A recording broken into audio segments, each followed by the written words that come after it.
ప్రారంభం నుండి అంటే ఓనమాల స్థాయిలో నుండి మరి స్కాలర్ లెవెల్ వరకు దీన్ని పరిపూర్ణంగా అర్థం చేసుకోవాలి. కాబట్టి ప్రాథమికంగా మరి ప్రారంభించుకుంటూ బైబిల్ అనగా ఏమిటి అనేటువంటి విషయాన్ని మనం అర్థం చేసుకుందాం. బైబిల్ అనేటువంటి పదము ఇది తెలుగు పదం కాదు, అలాగని ఇంగ్లీష్ కూడా కాదు, లాటిన్ కూడా కాదు. ఇది గ్రీకు పదము. బిబ్లాస్ అనేటువంటి గ్రీకు పదము. ఇది వాడుకలోనికి వచ్చేసరికి బైబిల్ అనేటువంటి ఇంగ్లీషు వాడుకలోనికి వచ్చింది. అంటే గ్రీకు నుండి ముందుగా లాటిన్ వర్షన్లో మాట్లాడటం జరిగింది. లాటిన్ నుండి ఇంగ్లీషు భాషలో మాట్లాడటం జరిగింది. ఇక తెలుగులో మనం వాడేటువంటి పదాలు, కొన్ని పదాలు ఇంగ్లీష్లో ఏ విధంగా ఉచ్చారణ ఉంటుందో యథావిధిగా తెలుగులో కూడా ఉచ్చరించటం అనేటువంటిది జరుగుతూ వస్తుంది. For example bus. ఓకే, బస్ని ఇంగ్లీష్లోనే బస్ అంటాం, తెలుగులో కూడా బస్ అనే అంటూ ఉంటాం. ఆ రకంగా ఇంగ్లీష్లో పలకబడినటువంటి బైబిల్ అనేటువంటి పదమును తెలుగులో కూడా బైబిల్ అని పలుకుతున్నాం మనం. ఇక దీని అర్థము ఏమిటి అనంటే కొన్ని పుస్తకాల సముదాయము. బైబిల్ అనగా కొన్ని పుస్తకాల సముదాయము. దానిని బైబిల్ అని పలకటం జరుగుతున్నది. మరి దీనిలో ఇప్పుడు మన చేతిలో ఉన్నటువంటి బైబిల్లో ఎన్ని పుస్తకములు ఉన్నవి అనంటే 66 పుస్తకములు ఉన్నవి. అంటే 66 పుస్తకాలు ఆదికాండం మొదలుకొని ప్రకటన గ్రంథం వరకు ఉన్నటువంటి పుస్తకాలన్నిటినీ దృష్టిలో పెట్టుకొని 66 పుస్తకాలుగా లెక్కించటము జరిగింది. ఆ రోజుల్లో ఈ పుస్తకాలు అనేటువంటివి ఎక్కువగా బండిల్ రూపంలో రోల్ చేయబడి ఉండేటువంటివి. ఆ రోల్ చేయబడేటువంటి వాటి యొక్క సైజు కొన్ని ఎక్కువగా ఉండొచ్చు, మరికొన్ని తక్కువగా ఉండొచ్చు. ఇప్పుడు యూదా పత్రిక లాంటి ఒక పేజీకి సరిపోయేటువంటి, ఒక ఫిలోమోనుకి రాసినటువంటి పత్రిక ఒక పేజీకి సరిపోయేటువంటి ఆ రోల్ని కూడా ఒక పుస్తకంగా ఎంచటం జరిగింది, ఒక పుస్తకంగా లెక్కించటము జరిగింది. ఆ రకంగా 66 పుస్తకాలు బైబిల్లో ఉన్నది. ఇందులో 2 భాగాలు విభజించటం జరిగింది. ఒకటి పాత నిబంధనకు సంబంధించినటువంటివి, 2 క్రొత్త నిబంధనకు సంబంధించినటువంటివి. నిబంధనలు అన్నప్పుడు ఆదాముతో ఆరంభమయ్యాయి, అలాగే మలాకి గారితో పూర్తయ్యాయి. కేవలం ఆది కాండము నుండి ద్వితీయోపదేశ కాండం వరకు ఉన్నటువంటి 5 పుస్తకాలు మాత్రమే నిబంధన పుస్తకాలు కావు. అంటే యాక్చువల్గా ఈ పంచకాండములను నిబంధన పుస్తకములు అని ఎంచటము జరుగుతూ ఉంటుంది. కానీ వాటిలో మనకు విశేషంగా కనబడతాయి మిగిలినటువంటి వాటిలో ఆ పంచకాండములలో ఉన్నటువంటి ఆజ్ఞలను పునరావృతం చేయటం జరుగుతుంది. అలాగనే కొన్ని క్రొత్తవి కూడా చెప్పడం జరుగుతుంది. ఈ పాతవి క్రొత్తవి మీరు పాటిస్తున్నారా లేదా అని అంటూ పాటించకపోతే పరిణామములు ఎలా ఉంటాయి అనేటువంటి విషయాలని జ్ఞాపకం చేయటం జరుగుతుంది. ఇది మీరు జాగ్రత్తగా గమనించాలి. పాయింట్ అర్థమైంది అని అనుకుంటున్నాను. ఆది కాండము నుండి ద్వితీయోపదేశ కాండం వరకు దేవుడు మోషే ద్వారా ముఖ్యంగా ఆజ్ఞలను జారీ చేశాడు. అయితే ఆ తదుపరి యెహోషువ గ్రంథము నుండి మలాకీ గ్రంథం వరకు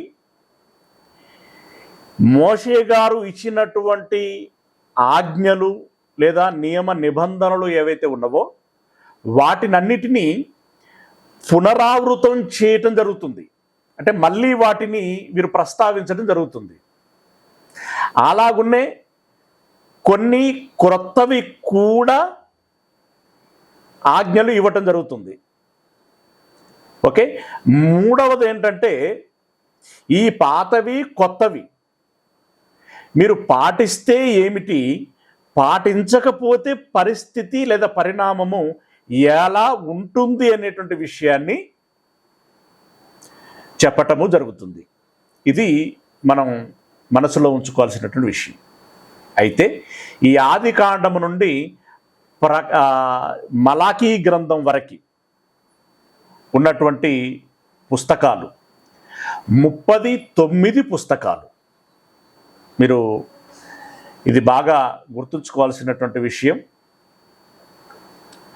మళ్ళీ నేను రేపు అడుగుతాను, వీటిని జాగ్రత్తగా మీరు గమనించాలి. 39 పుస్తకాలు.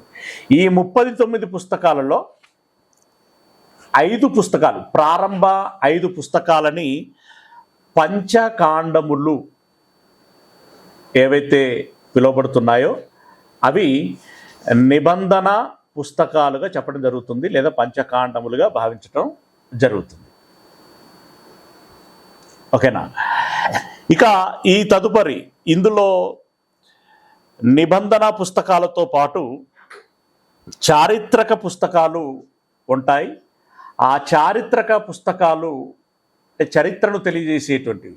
ఉదాహరణకి న్యాయాధిపతులు పరిపాలనా కాలము కావచ్చు, అలాగే రాజుల యొక్క పరిపాలనా కాలము, ఇవన్నీ ఏవైతే ఉంటాయో వీటన్నిటినీ తెలియచేసేటువంటి పుస్తకాలు చారిత్రక పుస్తకాలు అని అంటాం. అవి 12 చారిత్రక పుస్తకాలు ఉంటాయి. ఇక తదుపరి పాటల రూపంలోనో సామెతల రూపంలోనో అంటే గద్య భాగము అని అంటాం దాన్ని. ఈ గద్య భాగ రూపంలో తెలియచేయబడినటువంటి పుస్తకాలు ఎన్ని ఉన్నాయి అని అంటే అవి 5 పుస్తకాలు. ఓకే, అది సైడ్ అయిపోయింది. ఓకే, కావ్య గ్రంథములు అని పెట్టుకోండి. కావ్య లేదా గద్య భాగము అని పెట్టుకుంటే గేయము అని కూడా మాట్లాడుకోవచ్చు. ఓకే, గేయ కావ్య గ్రంథములు ఎన్ని అంటే అవి ఒక 5 పుస్తకాలు. ఓకే, ఇక మిగిలినవి యెషయా మొదలుకొని మలాకీ వరకు చెప్పబడినటువంటి విషయాలన్నీ కూడా ప్రవచన సంబంధమైన పుస్తకాలు. ప్రవచన సంబంధమైన పుస్తకాలు. ఓకే, మళ్ళీ ఒకసారి పంచకాండములు 5, చారిత్రక పుస్తకాలు 12, గేయ కావ్య సంబంధమైన పుస్తకాలు 5, ప్రవచన సంబంధమైన పుస్తకాలు 17. ఓకే, ఇలా మనం విభజించుకోవటం మూలంగా తేలికగా అర్థం చేసుకోవటానికి మనకు అవకాశం ఉంటుంది. ఓకేనా? రైట్. ఇక మిగిలినటువంటి పుస్తకము ఏంటి అంటే క్రొత్త నిబంధన. ఈ క్రొత్త నిబంధన మత్తయి సువార్తతో ప్రారంభమై ప్రకటన గ్రంథంతో పూర్తవుతుంది. వీటిలో 4 సువార్తలు మరియు అపోస్తలులు చేసినటువంటి పరిచర్య ఇవేవైతే ఉంటాయో ఈ 4 ప్లస్ అపోస్తలుల యొక్క పరిచర్యని అపోస్తలుల కార్యములు అని రాయటం జరిగింది. ఈ 5ంటిని కలిపి చారిత్రక పుస్తకాలు అని అంటాం. ఓకే, అంటే మామూలుగానైతే 4 సువార్తలు ఒక చారిత్రక పుస్తకము అని చెప్పడం జరుగుతుంది. కానీ సువార్తలు కూడా ఒక చరిత్ర. ఎందుకంటే అందులో మరి యేసయ్య జనన సంబంధమైనటువంటి విషయం, పెరిగినటువంటి విషయం, ఆ 3.5 సంవత్సరాలు తను ప్రయాణం చేసి ఎక్కడెక్కడ ఎవరెవరిని కలిసి ఏ ఏ కార్యములు చేశాడు, ఏ రకంగా సువార్త ప్రకటించాడు, ఏ రకంగా శిలువ మరణమునకు అప్పగించుకున్నాడు, మరణించాడు, తిరిగి లేచాడు, తదితరమైనటువంటివన్నీ కూడా సువార్త మరియు చరిత్ర కలిసి ఉంటుంది. కాబట్టి సువార్త చారిత్రక పుస్తకాలు అని పెట్టుకోండి. అవి 5 పుస్తకాలు. ఓకేనా? ఇక ఆ తదుపరి ఉన్నవన్నీ కూడా అంటే రోమా పత్రిక మొదలుకొని యూదా పత్రిక వరకు మొత్తము 21 పత్రికలు ఉంటాయి. అందులో పౌలు గారు రాసినవి ఉన్నవి, పేతురు గారు రాసినవి ఉన్నవి, యాకోబు గారు రాసినవి ఉన్నవి. ఓకే, ఇలా రకరకాలైనటువంటి భక్తులు రాసినటువంటి పత్రికలు ఉన్నాయి. 21 పత్రికలు. ఇక దీనిలో ఒకే ఒక ప్రవచన గ్రంథం ఉంది. అది ప్రకటన గ్రంథం. ప్రకటన గ్రంథం.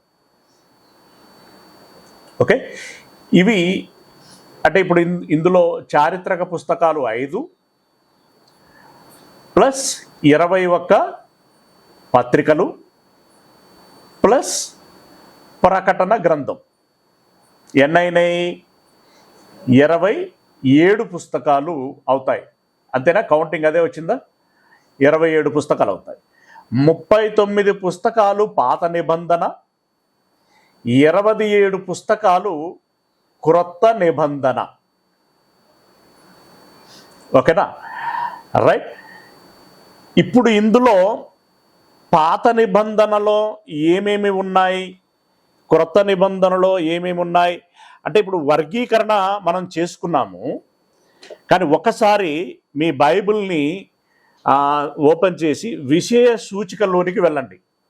మీ బైబిల్ని ఓపెన్ చేసి ఒకసారి విషయ సూచికలోనికి వెళ్ళండి. మనము చిన్నపిల్లల్ని పరీక్షిస్తూ వీరికి ఏ మేరకి తెలుసు అని ఆసక్తి కలిగి వాళ్ళని అడుగుతూ ఉంటాం. బైబిల్లోని పుస్తకాల పేర్లను నువ్వు చెప్పగలవా అని అడుగుతూ ఉంటాం వాళ్ళని. వాళ్ళు చెబితే సంతోషిస్తా. ఎందుకు అనంటే అబ్బా ఇంత చిన్న వయసులోనే ఇన్ని పుస్తకాలని తాను జ్ఞాపకం చేసుకోగలుగుతున్నాడు, వాటిని చెప్పగలుగుతున్నాడు అని చెప్పి మనం సంతోషిస్తూ ఉంటాం. అయితే ఒక బాధాకరమైనటువంటి విషయం ఏంటంటే ఆ పుస్తకాల పేర్లు మనకు రావు.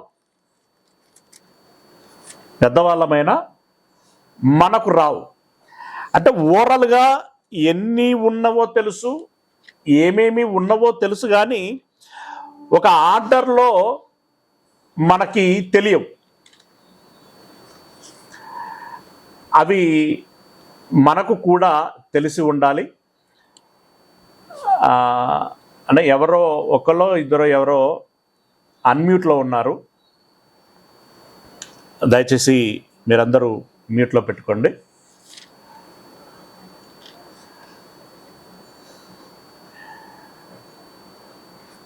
విశ్వసుందర్ గారు, నరసింహ బ్రదరు మీది మ్యూట్లో ఉందా?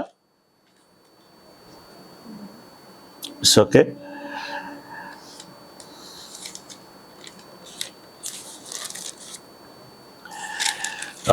మీ బైబిల్ ఇవ్వండి అన్న, నాది విశేష సూచిక వేరుగా కనపడుతుంది.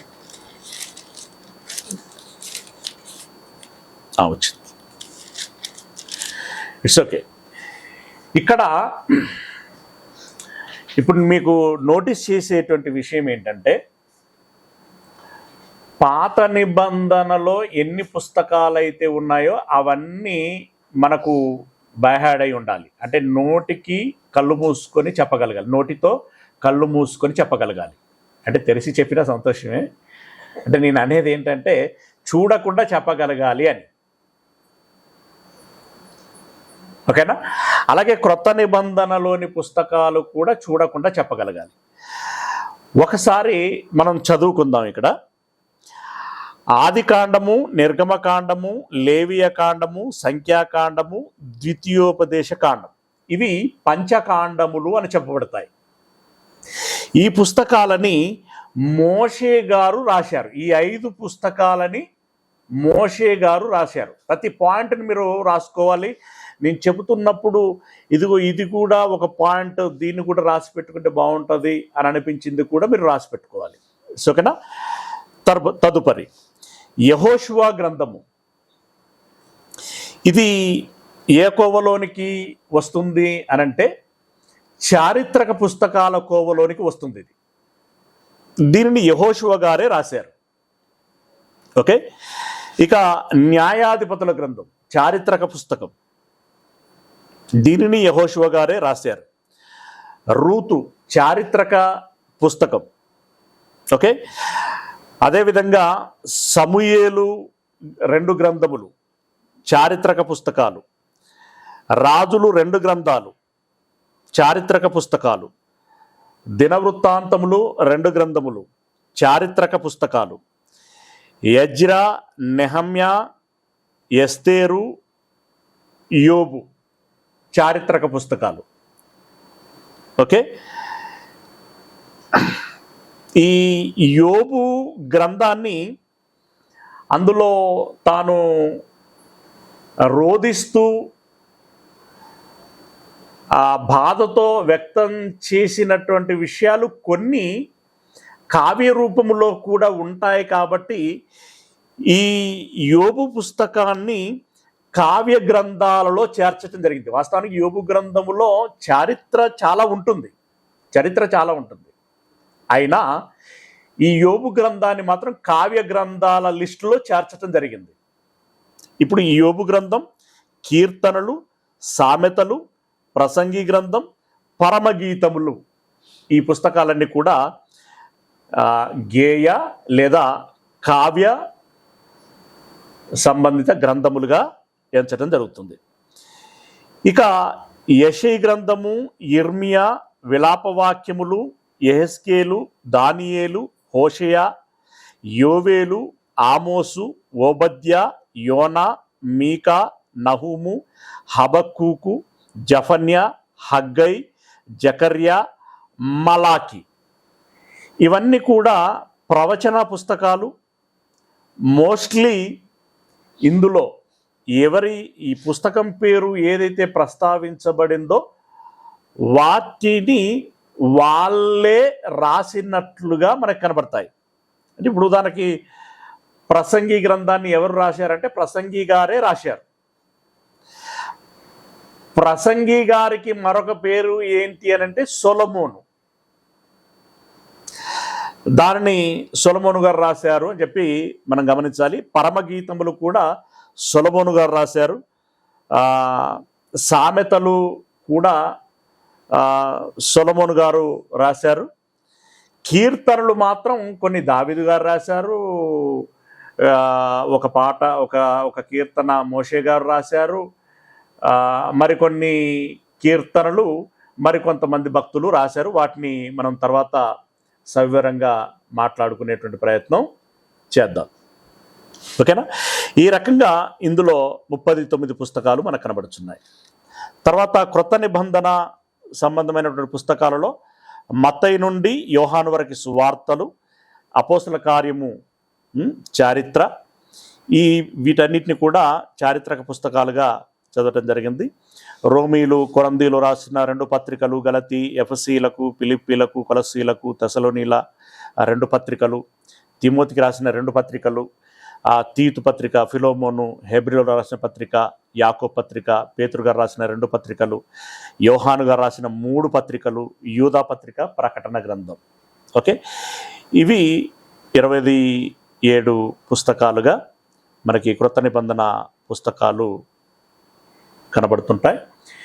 దయచేసి రేపు ఈ 66 పుస్తకాలని మీరు బైహార్డ్ చేయాలి. 1 by 1 మిమ్మల్ని అడగటం జరుగుతుంది.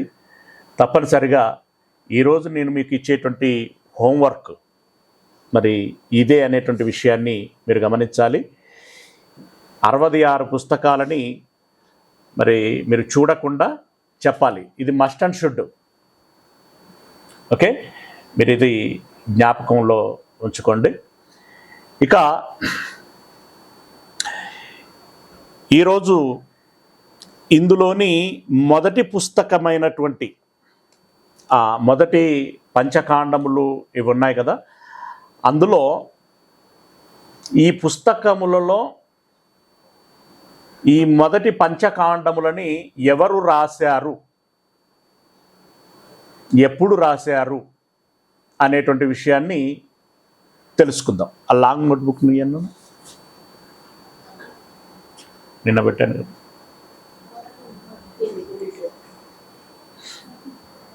ఓకే,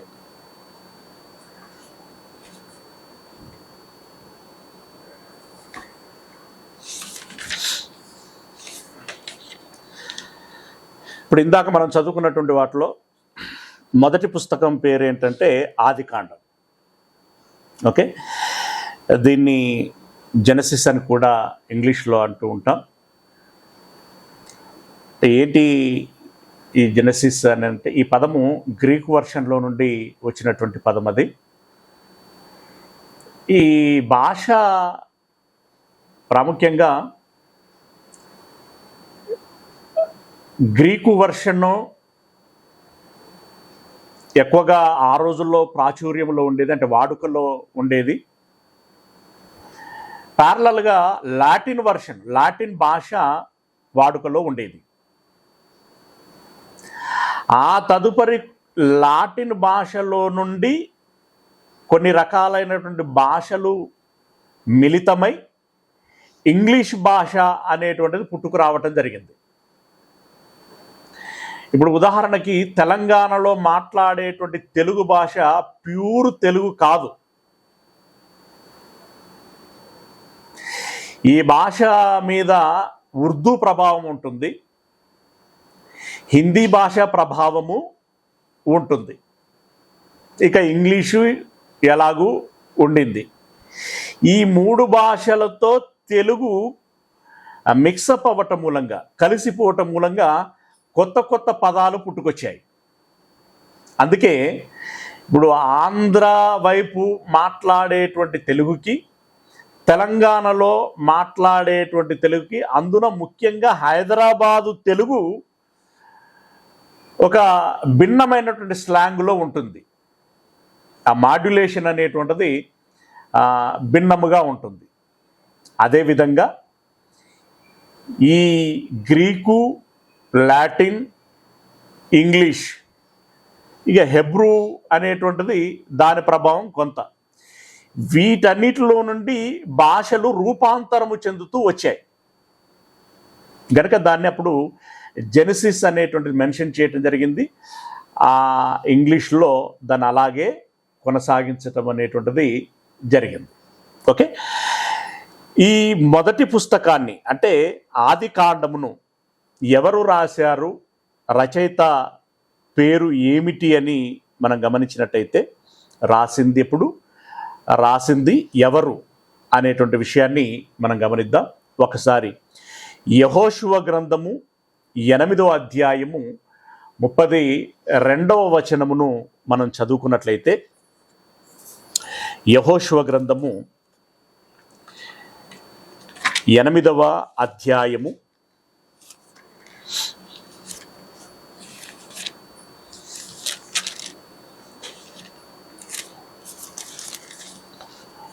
32వ వచనం. ఇక్కడ ఏమన్నాడు అంటే, మోషే ఇశ్రాయేలీలకు వ్రాసి ఇచ్చిన ధర్మశాస్త్ర గ్రంథమును ఒక ప్రతిని అతడు అక్కడ ఆ రాళ్ళ మీద వ్రాయించెను. అంటే ఇందులో మొదటి విషయం ఏంటంటే మోషే గారు ఇశ్రాయేలీలకు వ్రాసి ఇచ్చిన ధర్మశాస్త్ర గ్రంథము అని అన్నాడు. అంటే ధర్మశాస్త్రము అనేటువంటి గ్రంథాన్ని రాసింది ఎవరు అనంటే మోషే గారు అని మోషే సహచరుడైనటువంటి యెహోషువ గారు సాక్ష్యమిస్తున్నారు. మోషే గారితో జత పనివాడిగా ఉండిండు యెహోషువ. ఓకే, ఆ యెహోషువ గారు అంటున్నారు, ఈ ధర్మశాస్త్రాన్ని ఎవరు రాశారంటే మా గురువు గారు అయినటువంటి మోషే గారు రాశారు అని అంటున్నాడు. ఇక మోషే గారు రాశారు అనేటువంటి విషయం మనకు అర్థమవుతుంది. అయితే మోషే గారు రాసినటువంటి ఆ గ్రంథాన్ని యెహోషువ గారు ఏం చేశారట అంటే రాయి మీద చెక్కించి, అంటే ధర్మశాస్త్రములను రాయి మీద చెక్కించి అక్కడ సాక్ష్యార్థంగా ఉండులాగున ఎక్కడైతే అతడు యుద్ధమును గెలవటం జరిగిందో, ఎక్కడైతే మరి వారు ఇక్కడ బలిపీఠము కట్టడం జరిగిందో, ఆ బలిపీఠము అంటే యుద్ధం గెలిచిన చోట వారు కృతజ్ఞతగా బలిపీఠం కట్టడం జరుగుతుంది. బలిపీఠం కట్టిన చోట సాక్ష్యార్థంగా ఉండాలి అని చెప్పి ఒక స్తూపాన్ని అతడు నిలబెట్టడం జరిగింది, రాతి శిల్పాన్ని. ఆ శిల్పం మీద రాతి అంటే పలక మాదిరిగా ఉంటుంది ఆ స్తూపము.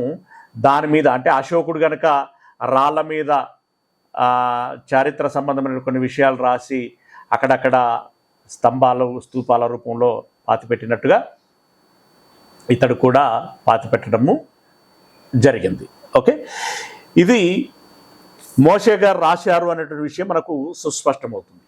ఎప్పుడు రాశాడు అనే కాలాన్ని గురించి మనము మాట్లాడుకున్నట్టయితే 1495 BC,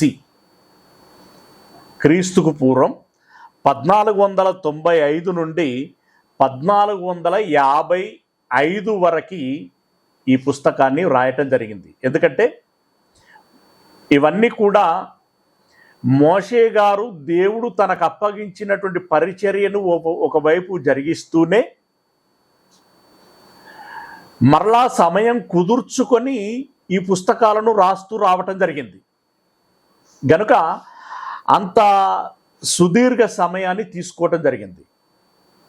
ఓకే, రాయబడినటువంటి సమయము 1495 నుండి 1455 వరకు దీనిని రాయటం జరిగింది. ఇంచుమించు 40 సంవత్సరాలు సమయం తీసుకోవటం జరిగింది. ఓకే, ఇక ఇందులో ప్రధానంగా అంటే ప్రస్తావించబడినటువంటి విషయాలు ఏంటి అంటే ఈ ఆదికాండంలో సృష్టికి సంబంధించినటువంటి విషయాలు మొదటిది, రెండవది దైవ సంబంధమైనటువంటి సంగతులు, మూడవది వాగ్దానాలకు సంబంధించినటువంటి విషయాలను రాయటం జరిగింది. ఓకే, ఇక ఇందులో ప్రధానంగా మనం గుర్తుంచుకోవాల్సినటువంటి విషయాలంటే ఏంటంటే ఇది రెండవ పాయింట్. మొదటి పాయింట్లోనేమో ఎవరు రాశారు, ఎప్పుడు రాశారు అనేటువంటిది తెలుసుకున్నాం. ఇక రెండవ పాయింట్ ఏంటంటే ఇది రాయబడినటువంటి ఉద్దేశము ఏంటి అనంటే సృష్టికి సంబంధించిన దైవ సంబంధమైనటువంటి సంగతులు, వాగ్దానాలకు సంబంధించిన 3 విషయాలన్నమాట. ఉద్దేశం ఏంటంటే రాయబడినటువంటి ఉద్దేశము సృష్టిని గురించి తెలియచేయాలి, అలాగే దైవ సంబంధమైనటువంటి సంగతుల గురించి తెలియచేయాలి, అలాగనే మూడవది వాగ్దానాలకు సంబంధించిన విషయాలను తెలియచేయాలని ఉద్దేశించి రాయటము జరిగింది. ఇక దీని స్వరూపము ఎలా కనబడుతుంది, పుస్తకం యొక్క స్వరూపం మనకు ఎలా కనబడుతుంది అంటే మొదటి 2 ఆ సందర్భాలు మనం గమనించినట్టయితే 2 అధ్యాయాలు సృష్టికి సంబంధించినటువంటి విషయాలు అందులో ప్రస్తావించటము జరుగుతుంది. ఓకే, ఇక 3వ అధ్యాయంలో ఈ మానవత్వం యొక్క సంబంధము, అలాగే ఆదాముతో దేవుడు కుదుర్చుకున్న ఒప్పందం. ఈ 3వ అధ్యాయంలో ఆ విషయం మనకు కనబడుతుంది. ఇక అంటే 3వ అధ్యాయము, 4వ అధ్యాయము, 5వ అధ్యాయం ఇవన్నీ కూడా ఆ క్రమంలోనే మనకు కనబడుతూ ఉంటాయి. తదుపరి 6వ అధ్యాయము నుండి 10వ అధ్యాయం వరకు జల ప్రళయానికి సంబంధించినటువంటి ప్రస్తావన, అంటే నోవాహు గారి కాలం నాటి ప్రస్తావన అందులో ఎక్కువగా చేయబడుతుంది. తదుపరి 11వ అధ్యాయంలో బాబేలు గోపురానికి సంబంధించినటువంటి ప్రస్తావన అక్కడ చేయబడుతుంది. ఆ తదుపరి ఉన్నటువంటి సందర్భాలలో అబ్రహామును గురించి, ఇస్సాకును గురించి, యాకోబును గురించిన సందర్భాలు, వాళ్ళ సంతానమును గురించినటువంటి సందర్భాలని వ్రాయటము జరుగుతుంది. ఇది ఇలా మనం విభజించుకున్నప్పుడు తేలికగా గుర్తుంచుకోవటానికి అవకాశం ఏర్పడుతుంది. మళ్ళీ నేను రిపీట్ చేస్తున్నాను. 1-2 అధ్యాయాలు సృష్టికి సంబంధించినటువంటి విషయాలని చెప్పడం జరుగుతుంది. 3 నుండి 5 అధ్యాయాల వరకు ఆదాము అంటే ఆదాముతో చేసినటువంటి నిబంధన, ఆ తదుపరి ఉన్నటువంటి పిల్లల యొక్క విషయాలను గురించి ప్రస్తావించడం జరుగుతుంది. 11వ అధ్యాయంలోనేమో బాబేలు గోపురానికి సంబంధించినటువంటి విషయము ప్రస్తావించడం జరుగుతుంది. ఆ తదుపరి 12వ అధ్యాయం నుండి అబ్రహామును గురించి, ఇస్సాకును గురించి, యాకోబును గురించి, వారి సంతానమును గురించినటువంటి ప్రస్తావన చేయటం జరుగుతుంది. ఆ చివరి అధ్యాయాల్లో వారి ఐగుప్తు దేశము యొక్క ప్రయాణము గురించి అని కూడా మనం పెట్టుకుంటే ఈజీగా జ్ఞాపకం ఉండడానికి అవకాశం ఉంటుంది. ఓకే, ఇక దీంట్లో పితృస్వామ్యం గురించి ఎక్కువగా ప్రస్తావించడం జరుగుతుంది. అలాగే ఆ చివరిలో ఈ యోసేపు, వారి అన్నదమ్ములు, ఈ ఐగుప్తు ప్రయాణము ఏంటి అనేటువంటి తదితరమైన విషయాలని ఇందులో ప్రస్తావించడం జరుగుతుంది. ఇక మొత్తంగా ఈ పుస్తకములో ఉన్నటువంటి ముఖ్యమైనటువంటి క్యారెక్టర్లు ఏంటి అనంటే, ఒకటి దేవుడిది ఎలాగూ ఉండింది, రెండవది ఆదాముది, మూడవది అవ్వది, నాలుగవది సాతానుది, ఐదవది నోవహుది, ఆరవది అబ్రహాముది. ఓకే, ముఖ్య క్యారెక్టర్ల గురించి మాట్లాడుకుంటున్నాం. తదుపరి యాకోబుది, ఆ తదుపరి యోసేపుది. ఈ పుస్తకంలో ముఖ్యమైనటువంటి వ్యక్తులు మళ్ళీ ఒకసారి: దేవుడు, ఆదాము, అవ్వ, సాతాను, నోవహు, అబ్రహాము, యాకోబు, యోసేపు. ఇది ప్రారంభ పుస్తకమును గురించినటువంటి సంక్షిప్త సమాచారం. ఓకే, ఇవి జ్ఞాపకం ఉంచుకోవటం మూలంగా మునుముందు మనం చదువుతున్నప్పుడు, పాఠాలు వింటున్నప్పుడు త్వరితంగా దాన్ని మనం కనెక్ట్ చేసుకోవటానికి అవకాశం ఏర్పడుతుంది. ఓహో, ఇక్కడ ఈ సందర్భం ఉంటుంది, ఇది దీన్ని ఉద్దేశించి వ్రాయబడింది, ఇది ఫలానాయన రాశాడు అనేటువంటి విషయం మనకు తేటగా అర్థం చేసుకోవటానికి అవకాశము ఏర్పడుతుంది. ఓకేనా ప్రియులారా, మరి ఈరోజు ప్రారంభ దినం కనుక కొన్ని విషయాలనే మనం మాట్లాడుకోగలిగాం. అందులో కూడా అర్ధగంట మనం మాట్లాడుకోగలిగాం. అందులో మరి బైబిల్ అంటే ఏంటి, అందులో ఎన్ని పుస్తకాలు ఉన్నాయి, పాత నిబంధనలో ఎన్ని ఉన్నాయి, క్రొత్త నిబంధనలో ఎన్ని ఉన్నాయి, ఇందులో ప్రారంభ పుస్తకమైనటువంటి ఆది కాండమును ఎవరు రాశారు, ఎప్పుడు రాశారు, ఉద్దేశం ఏంటి, స్వరూపం ఏంటి, ఓకే, ఇందులో ఉన్నటువంటి ముఖ్యమైన క్యారెక్టర్లు అంటే పాత్రలు ఏమిటి, అంటే ఈ పాయింట్లన్నీ మీకు టచ్ అయినాయి కదా, ఉన్నాయి కదా, రైట్. వీటిని రేపటి దినమున నేను అడుగుతాను. అందరిని అడుగుతాను సుమ, మీరు మళ్ళీ ఎవరినో ఒకరిని అడిగి విడిచిపెడతాడు అనుకోకండి. ఎందుకంటే ఇది క్లాస్ రూమ్ అంటే ఇక క్లాస్ రూమే కాబట్టి అందరినీ అడగటం జరుగుతుంది. అందరూ మీరు తప్పకుండా చెప్పాలి. ఓకేనా?